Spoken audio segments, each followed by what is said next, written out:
ചെറിയുടെ PMA സലാമിൻ്റെ ഒരു പ്രസ്താവന sir ശ്രദ്ധിച്ചോന്നറിയില്ല. കോൺഗ്രസിനകത്ത്, കേരളത്തിലെ കോൺഗ്രസിനകത്ത് മമതാ ബാനർജിയെ പോലെയും സ്റ്റാലിനെ പോലെയും കരുത്തനായ ഒരു നേതാവ് വേണം. അത് ഉണ്ടെങ്കിൽ മാത്രമേ കോൺഗ്രസ്സിനിവിടെ ശക്തിയോടെ നിൽക്കാൻ കഴിയുള്ളൂ. അങ്ങനെ ശക്തിയുള്ള ഒരു നേതാവ് ഉണ്ടെങ്കിൽ കോൺഗ്രസ്സിനെ അല്ലെങ്കിൽ UDFനെ നയിച്ചു കൊണ്ടുപോകാൻ കഴിയുള്ളൂ എന്നുള്ളതാണ് അദ്ദേഹം പറഞ്ഞതിൻ്റെ ചുരുക്കം. അപ്പോൾ ഇവിടുത്തെ ന്യൂനപക്ഷങ്ങളെ അടക്കം സംരക്ഷിക്കുന്നതിന് മമതയ്ക്ക് കഴിയുന്ന പോലെ, സ്റ്റാലിന് കഴിയുന്ന പോലെ കഴിയുന്നൊരു നേതാവ് വേണമെന്നാണ് അദ്ദേഹം പറയാതെ പറഞ്ഞു വയ്ക്കുന്നത്. സാറിന് എന്ത് തോന്നുന്നു?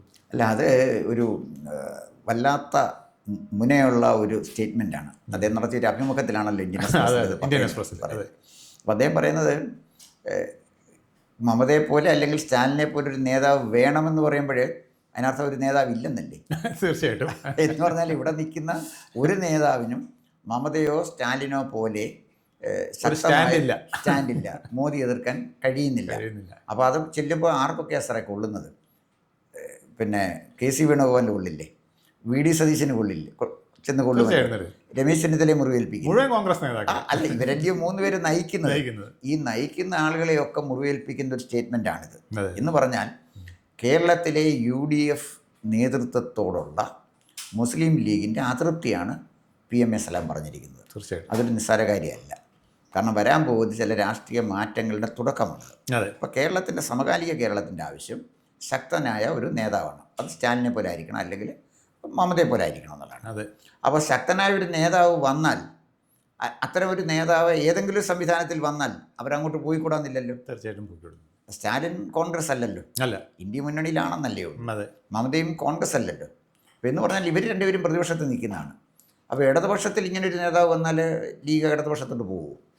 അത് പറയുന്നതിൻ്റെ വ്യക്തമായ ഉദ്ദേശം ഇത് തന്നെയാണ് സാറേ. ഞങ്ങളെ മുസ്ലിങ്ങളെ സംരക്ഷിക്കുന്ന ഒരു നേതാവ് കോൺഗ്രസ്സിന് ഇല്ലെങ്കിൽ ഞങ്ങൾ വേറെ വഴി നോക്കും തന്നെയാണ് പറയാതെ പറയുന്നത്. അത് ചിലപ്പം CPM ആവാം, ചിലപ്പോൾ വേറെ ഏതെങ്കിലും ഒരു പ്രസ്ഥാനം ഉയർന്നു വന്നാലാവാം, അല്ലെങ്കിൽ ഞങ്ങളിൽ തന്നെ ഒരാൾ വന്നാലാവാം. അതാണ് ഞങ്ങൾ നോക്കുന്നത്. കോൺഗ്രസ്സിനെ ഞങ്ങൾക്ക് പൂർണ്ണമായും വിശ്വാസമില്ല എന്നുള്ളത് തന്നെയാണ് അദ്ദേഹത്തിൻ്റെ വാക്കിൽ. അല്ലെങ്കിൽ ഞങ്ങളെ സംരക്ഷിക്കാൻ കഴിയുന്നില്ല മമതയ്ക്ക് പറ്റുന്നത് പോലെ, സ്റ്റാലിന് പറ്റുന്നത് പോലെ എന്ന് അദ്ദേഹം പറഞ്ഞു വയ്ക്കുന്നതിൻ്റെ ഉദ്ദേശം അത് തന്നെയാണ്.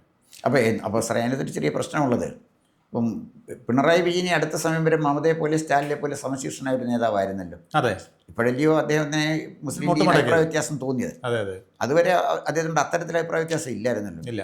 അപ്പം പിണറായി വിജയനെ പോലെ ശക്തനായ ഒരു നേതാവ് ഇടതുപക്ഷത്ത് വന്നാൽ ലീഗ് വേണമെങ്കിൽ ഇടതുപക്ഷത്തോട്ട് പോകാമല്ലോ.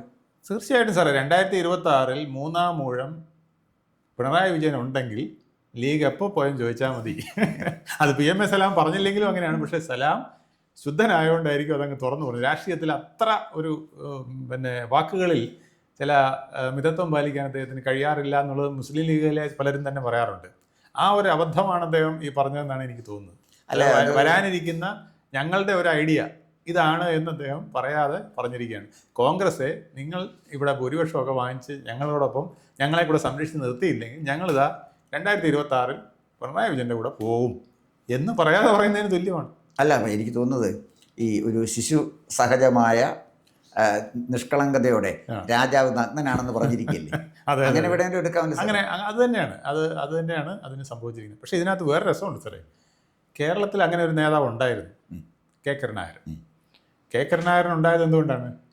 1980-കൾക്ക് ശേഷം ഇന്ദിരാഗാന്ധി ഒരു ഇന്ദിരാ കോൺഗ്രസ് ഉണ്ടാക്കിയപ്പോൾ ഇവിടെ ആർക്കും അത് വിശ്വാസമില്ലായിരുന്നു. ഇന്ദിരാ കോൺഗ്രസ് എങ്ങനെ വച്ച പിടിക്കും, അതിനകത്ത് വലിയ ഗുണങ്ങളില്ല. അപ്പോഴാണ് ആൻ്റണി ഉൾപ്പെടെയുള്ളവർ LDFിലേക്ക് പോയി മറുകണ്ഠം ചാടി നിന്നപ്പോൾ കരുണാകരൻ ഒറ്റയ്ക്ക് അവിടെ നട്ടലോടുകൂടി നിന്ന് കോൺഗ്രസ്സിന് ഒരു കോൺഗ്രസ് ഉണ്ടാക്കി, ബേസ് ഉണ്ടാക്കി. ആ ബേസ് വന്നപ്പോൾ പിന്നെ കോൺഗ്രസ്സിലേക്ക് വരാൻ പലരും ഉണ്ടായി. അങ്ങനെ ശക്തമായി നിന്ന കരുണാകരനെ 2-3 പ്രാവശ്യം മുഖ്യമന്ത്രിയൊക്കെ ആയി താൻ പറയുന്നിടത്ത് പാർട്ടി നിൽക്കും, താൻ പറയുന്നിടത്ത് ഘടകകക്ഷികൾ നിൽക്കും എന്ന ഒരവസ്ഥ വന്നപ്പം ആരാണ് സാറേ കരുണാകരനെ പാലം വലിച്ചത്? ഒന്നാമത്തെ ആൾ ലീഗാണ്, രണ്ടാമത് കേരള കോൺഗ്രസ്സാണ്. അന്ന് കൂടെ നിന്ന ഒരാൾ രാഘവൻ മാത്രമാണ്. രാഘവൻ പറയുകയും ചെയ്തു. അവസാനം കരുണാകരന് സപ്പോർട്ടായിട്ട് 96-ൻ്റെ അടുപ്പിച്ച് ഞാൻ മാത്രമേ ഉണ്ടായിരുന്നുള്ളൂ. അദ്ദേഹത്തിൻ്റെ ചാരക്കേസ് വന്നല്ലോ. ചാരക്കേസ് വെറും ചാരമായിരുന്നു, അതിനകത്തൊന്നുമില്ല, അതെല്ലാവർക്കും അറിയാമായിരുന്നു. പക്ഷേ അത് കോൺഗ്രസിനകത്തെയും മറ്റ് ഘടകകക്ഷികളെയും ചിലരും കൂടെ ചേർന്നുണ്ടാക്കിയ ഒരു കൂട്ടുകഥയാണ്. പ്രത്യേകിച്ച് ഉമ്മൻചാണ്ടിയുടെ നേതൃത്വത്തിൽ ഉണ്ടാക്കിയ ഒരു കൂട്ടുകഥയും അദ്ദേഹത്തെ പൂട്ടാൻ, അതായത് നട്ടലോട് മമതയ്ക്ക് പോലെ സ്റ്റാലിനെ പോലെ നട്ടലോടെ നിൽക്കുന്ന ഒരു നേതാവ് കേരളത്തിനുണ്ടായി. ആ നേതാവ് എന്ന കെ കരുണാകരനെ അദ്ദേഹം നട്ടലിന് പരിക്കേറ്റു. അതിനേക്കാൾ വലിയ മാനസികമായ അദ്ദേഹത്തിന് നട്ടലിന് പരിക്കേൽപ്പിച്ചത് ഈ ലീഗ് തന്നെയാണ്, ഇതിലെ മറ്റ് ഘടകകക്ഷികളാണ്. അന്ന് രാഘവൻ പച്ചയ്ക്ക് പറഞ്ഞു, ഞാനല്ലാതെ ഒരു മനുഷ്യൻ അദ്ദേഹത്തിനെ സപ്പോർട്ട് ചെയ്യാൻ ഇല്ലായിരുന്നു. ആ 96 ശേഷം പിന്നെ ഒരിക്കൽ പോലും അദ്ദേഹത്തിന് മുഖ്യമന്ത്രിയാകാൻ കഴിഞ്ഞില്ല. 2001 വൻഭൂരിപക്ഷത്തോടെ വന്നപ്പോഴും ആൻ്റണിയാണ് വന്നത്. അത് കഴിഞ്ഞിട്ട് പിന്നെ ഉമ്മൻചാണ്ടിയാണ് വന്നത്. മരണം വരെ പിന്നെ കോൺഗ്രസിനകത്ത് അദ്ദേഹത്തിൻ്റെ ഒരു ശക്തി ഇല്ലാതാക്കി എന്ന് വേണം പറയാം. ഇതാണ് സാർ കേരളത്തിലെ പ്രശ്നം. കേരളത്തിൽ നേതാവ് ഉണ്ടാകാഞ്ഞിട്ടില്ല, നേതാവ് ഉണ്ടാകാൻ ഇവിടെ സമ്മതിക്കില്ല, ഘടകകക്ഷികൾ പ്രത്യേകിച്ച്. അതിനകത്ത് ലീഗിന് വലിയ പ്രാധാന്യമുണ്ട്. ക്രിസ്ത്യൻ മതമേലധ്യക്ഷന്മാരുടെ പിന്തുണയോടുകൂടി നിൽക്കുന്ന കേരള കോൺഗ്രസിന് വലിയ പ്രാധാന്യമുണ്ട്. ഇതിനെ വെട്ടിയെന്നുള്ളതാണ് ഇവിടെ നേതാവായി നിൽക്കുന്ന പിണറായി വിജയൻ്റെ ശക്തി. പിണറായി വിജയൻ എന്തുകൊണ്ട് നേതാവായി നിൽക്കുന്നു എന്ന് ചോദിച്ചാൽ, ലീഗ് ഇല്ലെങ്കിൽ ലീഗിൽ നിന്ന് വന്നവരെ വെച്ചിട്ട് ഞാൻ അവിടെ ഒരു 4 സീറ്റ് പിടിക്കും. പിന്നെ കേരള കോൺഗ്രസിൻ്റെ ഒരു ഞങ്ങളുടെ ഒരു ഘടകകക്ഷി പോലെ നിൽക്കുമെന്നല്ലാതെ അതിനകത്ത് വേറൊന്നും അടുപ്പിക്കില്ല. ഇത് തന്നെയാണ് സ്റ്റാലിൻ ചെയ്തത്. സ്റ്റാലിൻ അവിടുത്തെ ഒരു പാർട്ടിയെയും ഭരണത്തിൽ കയറ്റില്ല. ഞാൻ ഭരിക്കും, ഞാനാണ് മുഖ്യം, ഇനി വന്നാലും അത് തന്നെയാണെന്നാണ് അദ്ദേഹം പറഞ്ഞത്.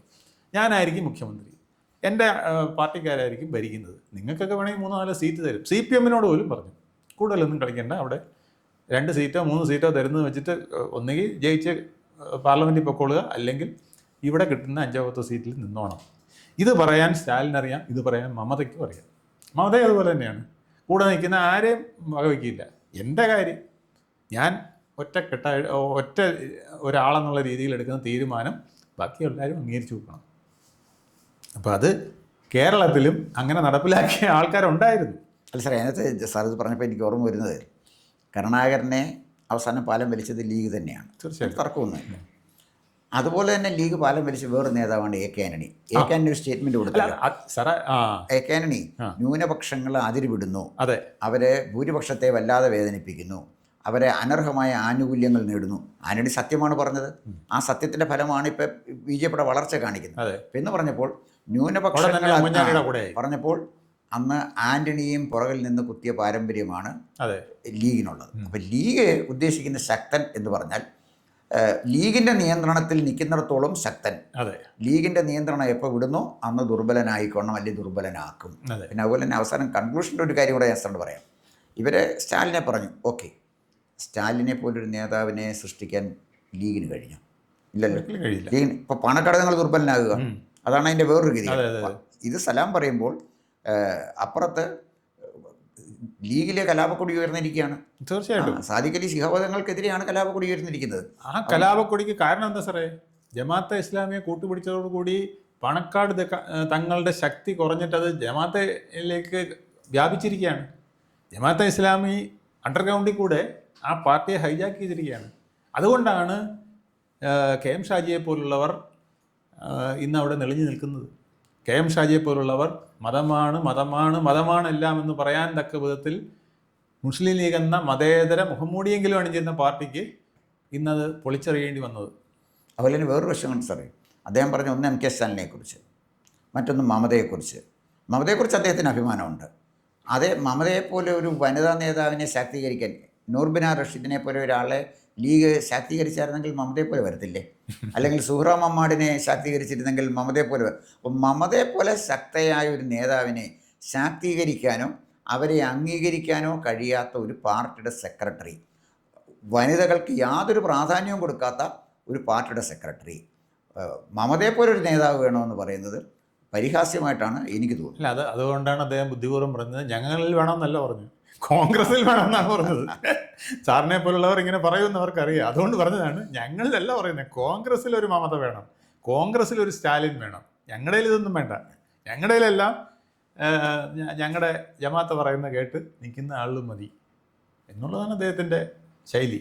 അതായത് വേറൊന്നുമല്ല സാറേ, ചുരുക്കത്തിൽ ഹിന്ദു വോട്ടുകൾ സമാഹരിക്കുന്നതിന് കഴിവുള്ള ഒരു നേതാവ് വേണം. ഇപ്പം സ്റ്റാലിൻ്റെ പ്രത്യേകത എന്താ? ഇപ്പോൾ ഇന്ന് വരെയും തമിഴ്നാട്ടിലെ ഹിന്ദു വോട്ടുകൾ അദ്ദേഹത്തിന് കുറേ പിടിച്ചു നിർത്താൻ കഴിഞ്ഞിട്ടുണ്ട്. അത് തെക്കേ നോർത്ത് ഇന്ത്യൻ വിരോധം പറഞ്ഞായാലും അല്ലെങ്കിൽ ദ്രാവിഡ മുദ്രാവാക്യം പറഞ്ഞായാലും പിടിച്ചു നിർത്താൻ പറ്റിയിട്ടുണ്ട്. മമതയും ഇതുപോലെ ബംഗാളിൽ ചെയ്തിട്ടുണ്ട്. ഹിന്ദു ഭൂരിപക്ഷമുള്ള ബംഗാളിൽ ഹിന്ദുക്കളെ പിടിച്ചു നിർത്തി മുസ്ലിങ്ങൾക്കൊപ്പം അവരുടെ താല്പര്യങ്ങൾക്ക് സംരക്ഷിക്കുന്നതിനായിട്ട് മമത നിർത്തിക്കൊടുത്തു. സ്റ്റാലിൻ അതുപോലെ തന്നെ അവിടെയും നിർത്തിക്കൊടുത്തു. സ്റ്റാലിൻ ഇവരെക്കാൾ കൂടുതൽ വഖഫ് ബോർഡിനെ എതിർത്തുകൊണ്ട് നിന്നയാളല്ലേ. മമത അതുപോലെ നിന്നയാളല്ലേ. ഏത് കാര്യത്തിനും അവരുടെ ആവശ്യങ്ങൾക്ക് ഹിന്ദുക്കളുടെ ഭൂരിപക്ഷ വോട്ടുകൾ വാങ്ങിക്കുന്ന ഒരു നേതാവ് വന്ന് ഞങ്ങൾക്ക് ഒപ്പം നിൽക്കണം. അതാണ് പറഞ്ഞിരുന്നത്. കേരളത്തിൽ അങ്ങനെ ഒരാൾ വേണം ഞങ്ങൾക്ക്.